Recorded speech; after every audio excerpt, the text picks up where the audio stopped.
My name is MR, classes 12 PCM group. और जो पहला टॉपिक है हमारा फिजिक्स। फिजिक्स में चैप्टर 1 क्लास 12। इसमें जो है सबसे पहले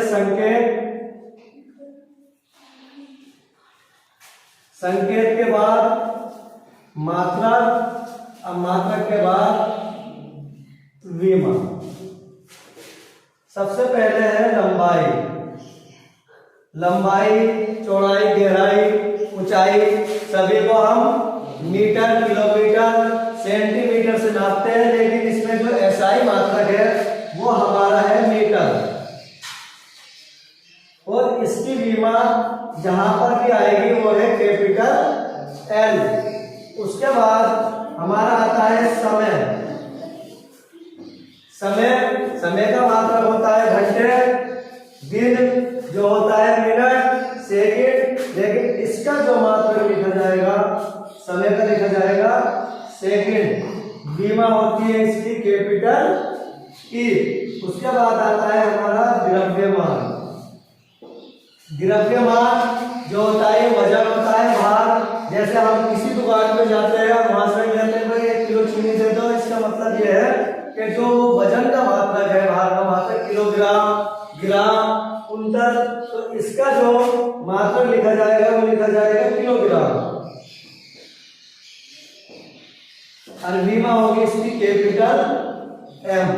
उसके बाद आता है हमारा धारा जो होता है जिसे हम करंट कहते हैं। इसका धारा का जो मात्रक होता है वह होता है हमारा एम्पियर। और इसको जहां पर भी आएगा, इसकी विमा निकालने को आएगा तो वहां पर होगा कैपिटल ए। उसके बाद होता है हमारा ताप को हम इंग्लिश में कहते हैं हीट, टेम्परेचर।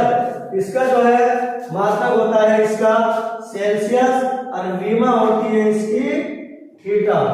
तो ये हमारे 6 टॉपिक है जो विमा के संबंध में है। और यही पूरी फिजिक्स में इन्हीं का उपयोग होगा। जैसे फर्स्ट नंबर पे लंबाई, चौड़ाई, गहराई, ऊंचाई, इसका मात्रक मीटर और विमा होती है इसकी कैपिटल एल। इसी प्रकार जो हमारा समय है, समय को हमारा मात्रक सेकंड, मिनट, घंटे होते हैं। इसकी विमा होती है हमारी कैपिटल टी। उसके बाद द्रव्यमान मतलब वजन, भार। इसका मात्रक होता है हमारा किलोग्राम और विमा होती है इसकी कैपिटल एम। इसी प्रकार धारा है, धारा का मात्रक होता है एम्पियर और इसकी विमा होती है कैपिटल ए। उसके बाद आता है ताप का मात्रक होता है हमारा सेल्सियस या फ़ारेनहाइट या केल्विन। इसकी विमा होती है थीटा। इसके बाद है हमारा कूलॉम का नियम।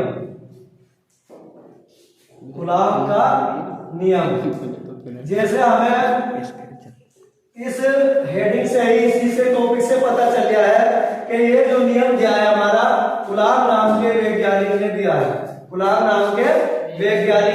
है। इन्होंने क्या कहा कि किन्हीं दो बिंदुओं पर लगने वाला बल, इन्हीं दो बिंदुओं पर लगने वाला आकर्षण बल या गुरुत्वाकर्षण बल, लगने वाला आकर्षण बल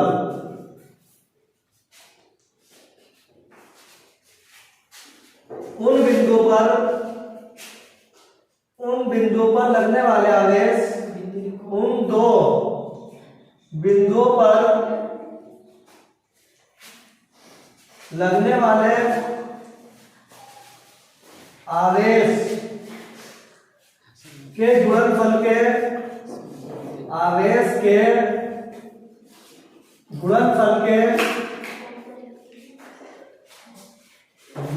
के समानुपाती और बीच की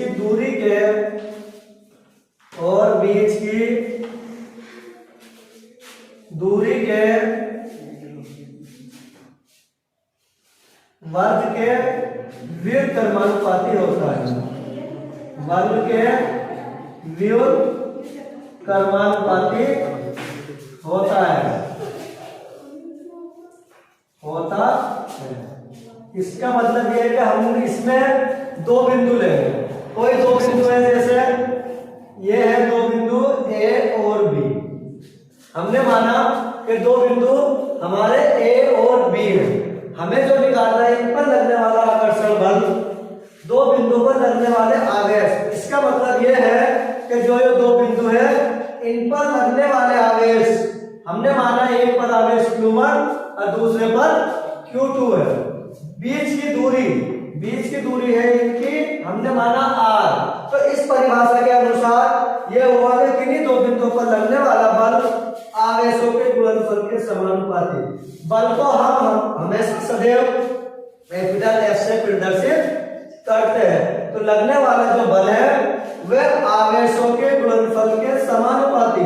तो हमारे आवेश क्या है? आवेश है Q1 और Q2। तो इन दोनों का गुणनफल Q1 into Q2 समानुपाती है। इसका है बल का, बल है हमारा F।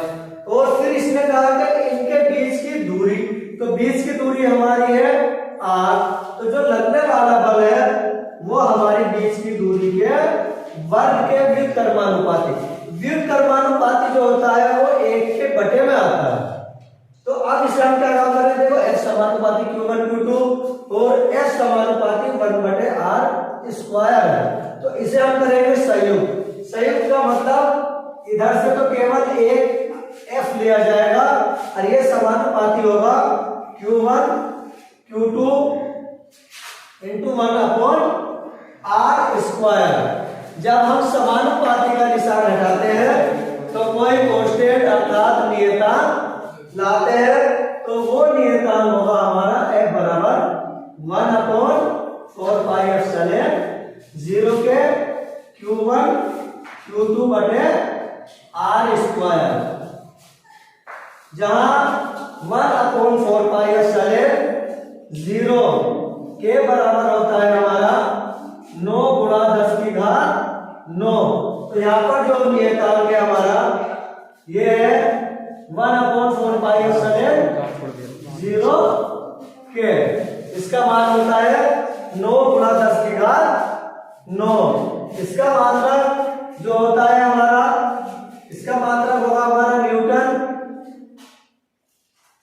मीटर स्क्वायर बटे कूलाम की घात 2। ये हमारा कूलाम का नियम।